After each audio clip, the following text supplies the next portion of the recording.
my dress. Using your razor to open my wrist. My crucify goes in the frozen abyss. Oceans of planets in total eclipse. Feel where I wander wherever I drift.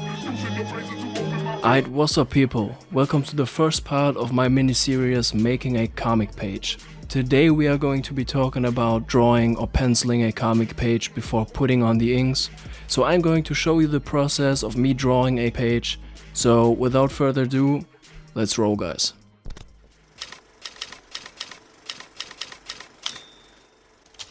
Alright, before we get into the actual time-lapse of the drawing process, this right here is the storyboard or the thumbnails I made for this page. So this basically serves as a direct reference, you could say.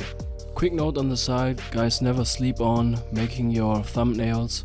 They are super important. The more time you put into them and the more time you put into planning your page out, the less time you will need to draw the actual comic page. So as you can see in the time lapse, for my comic pages I am not using a regular pencil. I'm using a so-called non-photo blue pencil. Maybe you've seen comic or manga artists use these before. Basically why people are using them is pretty simple and actually straightforward.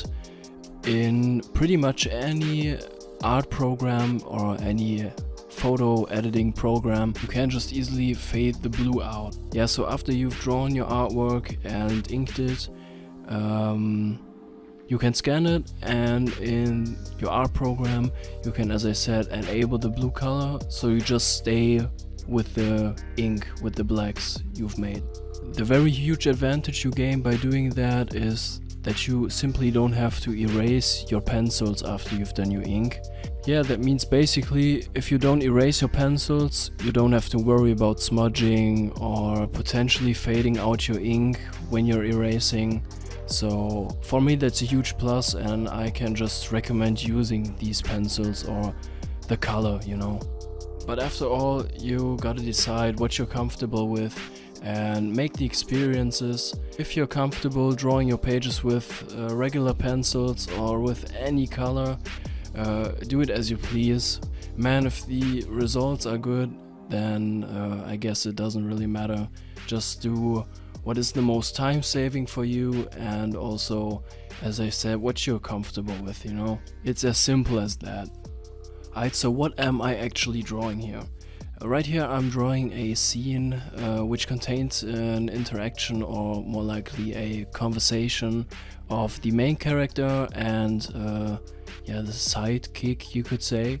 The main character is the one with the hood you can see me draw right now, and the side character is the one on the left side. That's Conrad. The main character is called Lucius. Yeah, I really don't want to spoil too much if you want to read it. But what I can say, they are basically on the way to a, let's say, a certain location where a big event is going to happen. And yeah, on the way to that, as I said, they're having a conversation about Lucius' past and about Lucius' character in general. You gotta know, Conrad is 18 and he's basically a really curious dude, you could say. So he's firing at Lucius with tons of questions, asking him about his past, why he's looking like pretty much a skeleton. And Lucius isn't really enjoying that. He's more like a annoyed character. But in order to make Conrad shut up, he's telling him just the slightest bit about his past, so he can have his silence and they can further on walk to the specific location I mentioned. Yeah guys, if you think that sounds interesting, you can check my comic out for free, by the way, online. It's a dark fantasy medieval comic, pretty heavy on the action side. Yeah, so go check that out if you like, I'll be super thankful.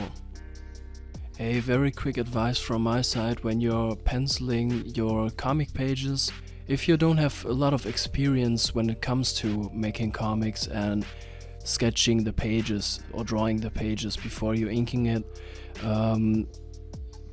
take your time, guys. Yeah, take your time. That's what I would say. Just don't overdo it on the details. It can often lead to very smudgy pencil work, and you get confused in in your own drawing work. So don't overdo it, just go as much as necessary, and also don't lose patience when you're making mistakes in the process. I mean, the best is to not do the mistakes by doing proper work on your thumbnails, on your storyboards. But you know, sometimes when it comes to drawing the actual page, it can be different from when you were sketching the thumbnails. So, as I said, don't lose patience. Eventually, it's gotta work out, man. I really don't want to be talking like I got the hell of experience, but what helped me a lot is to focus on sketching faster than you usually do. Don't worry about your drawings being a little too scribbly on the work, you can always work that out later. And also, I don't really know how to explain it, but it's super fun going fast on your work and making progress in that, in working faster. Especially while making this page, I've realized how great it is if you're improving your drawing speed.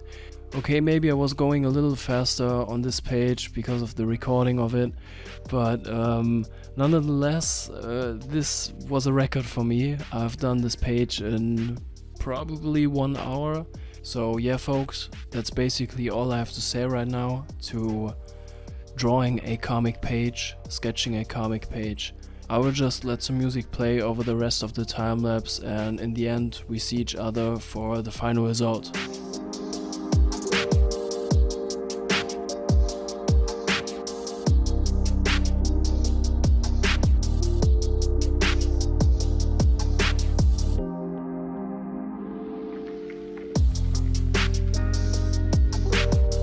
Alright y'all, that is the final result of the drawn page.